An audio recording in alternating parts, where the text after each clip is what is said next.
एक साल के अंदर हमको लगता है कि आपके सिसवन ढाले का कार्य प्रारंभ हो जाएगा और जनता को सुपुर्द कर दिया जाएगा। कुछ लोग कहते थे कि आपकी सांसद बोलती नहीं। मैं बताना चाहूंगी कि आपकी नजरों में मैं नहीं बोल सकता सपना है, बस एक ही सपना है कि अपराध मुक्त सिवान, विकसित सिवान और विकास के पथ पर आगे बढ़ता सिवान, शांति और समृद्धि का सिवान, डॉक्टर राजेंद्र प्रसाद जी के सपनों का सिवान। और उस धारा में, उस राह में हम लोग आगे बढ़ चुके हैं कि लगभग इस सिवान जिले को रेलवे के क्षेत्र में लगभग 53 करोड़ रुपए आवंटित हुए हैं। इसके लिए माननीय प्रधानमंत्री जी को और माननीय रेल मंत्री जी को मैं बहुत बहुत धन्यवाद देती हूँ।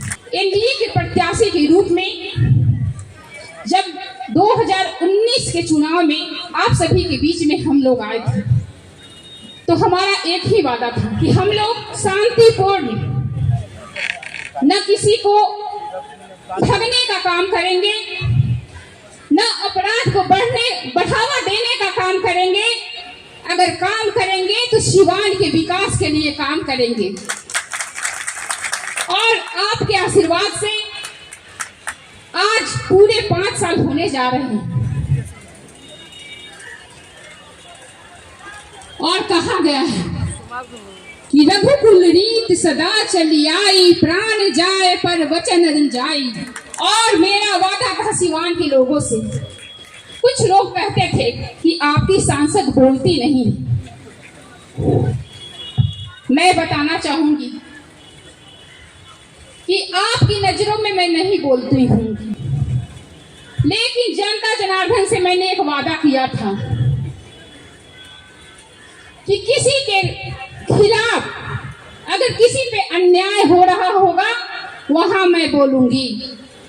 सिवान के विकास की बात होगी वहां मैं बोलूंगी।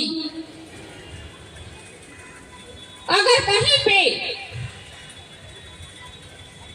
सिवान की एकता और अखंडता को चूर चूर करने की बात आएगी वहां मैं बोलूंगी। मैंने ये वादा नहीं किया था कि राजनीतिक रंजिश के तहत मैं किसी पर दोषारोपण करूं, ये हमारा वादा नहीं था।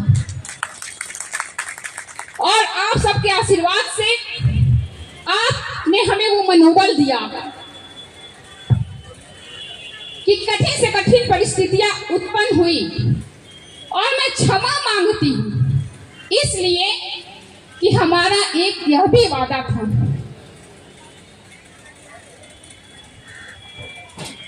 कि सिसवन सिवान संपार संख्या 91 जो सिसवन ढाला जिसकी समस्या से सभी लोग रूबरू हैं, उसको आपके प्रतिनिधि के रूप में हमने बारंबार सदन में उठाने का कार्य किया इस समस्या को। लेकिन आज उस मुकाम तक पहुंच गए हैं जहां पे बस कुछ ही समय बचा है।